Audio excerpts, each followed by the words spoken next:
Hello दोस्तों, आज देखेंगे 12th क्लास फिजिक्स में अपना चैप्टर चल रहा है प्रिज्म का अपवर्तनांक, जिसमें देखेंगे स्पेक्ट्रोमीटर के प्रकार। तो इसमें स्पेक्ट्रम के प्रकार देखेंगे, काइंड्स ऑफ स्पेक्ट्रम्स। तो कितने के टाइप्स होते हैं? ये दो तरह के होते हैं, ठीक है। पहला होता है उत्सर्जन और दूसरा होता है अवशोषण। उत्सर्जन किसको बोलेंगे? जिससे कोई चीज़ उत्सर्जित हो, जैसे मोमबत्ती, बल्ब, सूर्य, ये क्या है? इससे उत्सर्जन हो रहा है स्पेक्ट्रम। और अवशोषण किसे बोलेंगे? जो अवशोषित करता हो, ठीक है। जैसे बोलने का मतलब है आप लोग को, एक इस सन है, सन से क्या होता है? ऐसे करके अगर सन है मान लीजिए, तो इसमें क्या होता है? ऐसे ये होता है कि किरण उत्सर्जित हो रहा है, मतलब प्रकाश जो है, किरण जो है उत्सर्जित हो रहा है। ये हो गया अवशोषित, मतलब कोई चीज़ अवशोषित करता है, उसमें जाके मिल जाती है, तो उसको बोलेंगे अवशोषित, ठीक है। तो इसको परिभाषा के रूप में लिख ले क्या दोस्तों?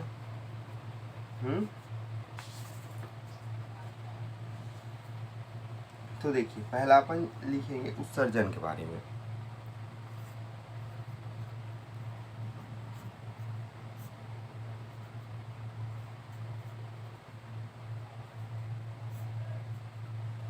तो लिखिए इसमें ताप दीप्त वस्तुओं के प्रकाश से जो स्पेक्ट्रम प्राप्त होता है, स्पेक्ट्रम प्राप्त होता है, उसे उत्सर्जन स्पेक्ट्रम कहते हैं। एग्जाम्पल में अगर देखें तो कौन कौन से एग्जाम्पल होगा जी? नहीं, इसका एग्जाम्पल नहीं, पहले टाइप्स लिख लेते हैं। तो इसके कितने टाइप्स होंगे उत्सर्जन स्पेक्ट्रम के? तो पहला होगा सतत स्पेक्ट्रम, सतत स्पेक्ट्रम, ठीक है। दूसरा हो जाएगा रेखीय स्पेक्ट्रम, रेखीय स्पेक्ट्रम, ठीक है। और तीसरा हो जाएगा बैंड स्पेक्ट्रम।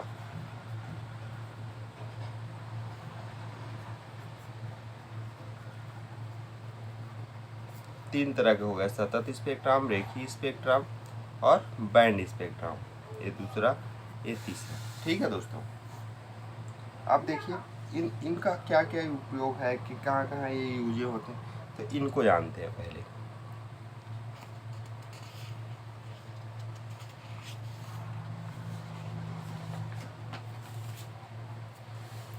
तो पहला आता है सतत स्पेक्ट्रम।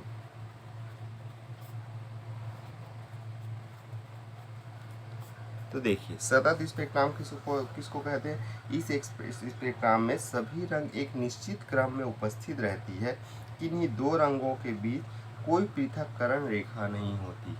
मतलब सभी रंग एक मात्रा में उपस्थित रहती है निश्चित क्रम से, ठीक है। और इसमें दो रंगों के बीच कोई पृथक रेखा भी नहीं होती। इस स्पेक्ट्रम को क्या बोलते हैं?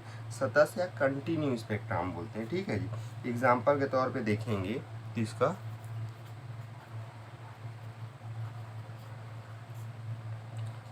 कार्बन आर्क,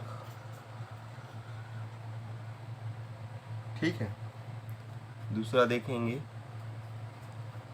विद्युत बल्ब,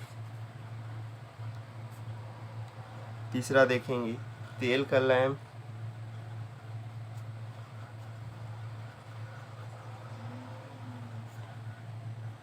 चौथा देखेंगे सूर्य, ठीक है। ये सब किस में आते हैं जी? सतत स्पेक्ट्रम में। अब दूसरा टाइप क्या बोले थे अपन? रेखीय। अब रेखीय देखिए, रेखीय क्या बोलते हैं? इस स्पेक्ट्रम में काली पृष्ठभूमि पर पतली व चमकीली रेखाएं दिखाई देती है। कैसी रेखाएं देती है? पतली और काली चमकीली रेखाएं दिखाई देती है। इसको लिख लीजिए, इस स्पेक्ट्रम में काली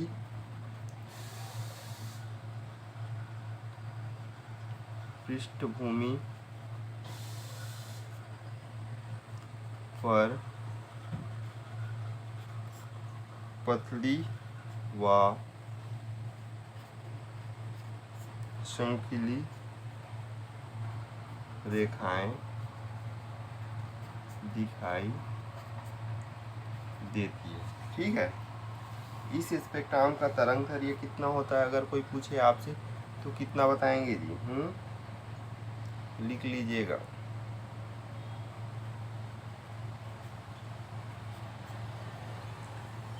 5890 एंगस्ट्रॉम से 5896 एंगस्ट्रॉम। ठीक है, गैस व वाष्प के परमाणु अवस्था में आने के पश्चात रेखीय स्पेक्ट्रम का उत्सर्जन होता है।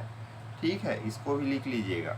गैस और वाष्प के परमाणु अवस्था में आने के पश्चात ही रेखीय स्पेक्ट्रम का क्या होता है? उत्सर्जन होता है। इस प्रकार स्पेक्ट्रम के परमाणु स्पेक्ट्रम भी कहते हैं। कोई पूछेगा परमाणु स्पेक्ट्रम किसे कहते हैं? आज ही आपसे कोई क्वेश्चन पूछे परमाणु स्पेक्ट्रम,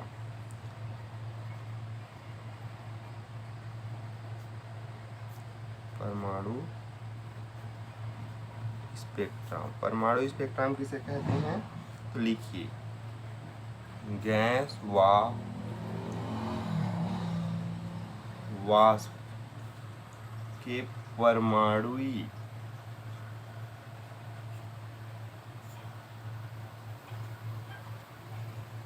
अवस्था में आने के पश्चात ही रेखीय स्पेक्ट्रम का उत्सर्जन करते हैं। इसे परमाणु स्पेक्ट्रम कहते हैं। ठीक है जी, अगर इसके एग्जाम्पल देखेंगे तो एग्जाम्पल मैं एक बार बोल के दिखा देता हूँ। ठीक है, आप लोग को जैसे एग्जाम्पल देखिए, सोडियम लैम्प और मर्क्यूरी लैम्प में स्पेक्ट्रम देता है।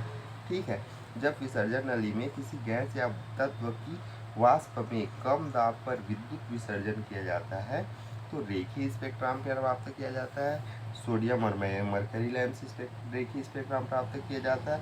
बुलंस की ज्वालामुखी में सोडियम, पोटेशियम और कैल्शियम के लवणों को डालने पर रेखीय स्पेक्ट्रम प्राप्त होता है। ठीक है दोस्तों, बुलंस ज्वाला में सोडियम क्लोराइड डालने पे D1 D2 रेखाएं भी प्राप्त होती है। अब आती है बैंड स्पेक्ट्रम। ठीक है, तीसरा लिख लीजिएगा,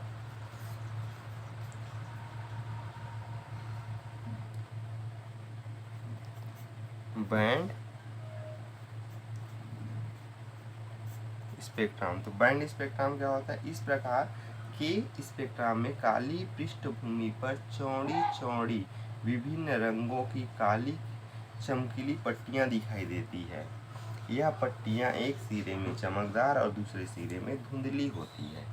जैसे देखिए, बोलने का मतलब है ऐसा कोई है, इसमें से ये हो जाएगा। ये क्या है? एक चमकीली पट्टियां हैं।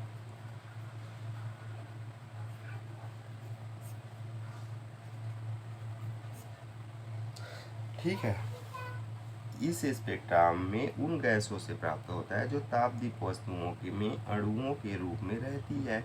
अतः इस प्रकार के स्पेक्ट्रम को आणविक स्पेक्ट्रम कहते हैं। याद से लिखिएगा इसको। ठीक है, फिर इसका उदाहरण लिख लीजिएगा। गैमलर ट्यूब के कम दाब पर तथा कम विभवांतर पर विद्युत विसर्जन करने पर बैंड स्पेक्ट्रम प्राप्त होता है।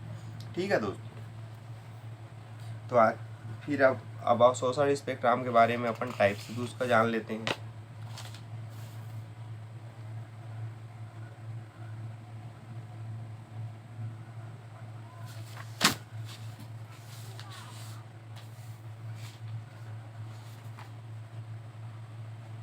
तो देखिए, दूसरा जो देखे थे अवशोषण ना,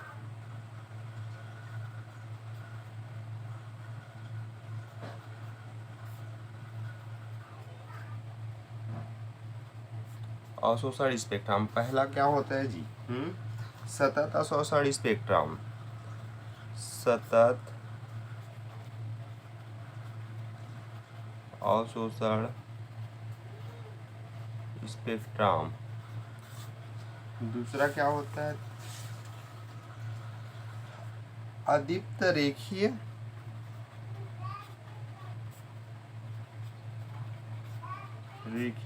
स्पेक्ट्रम। ठीक है। और तीसरा क्या होता है जी? अदीप्त बैंड स्पेक्ट्रम।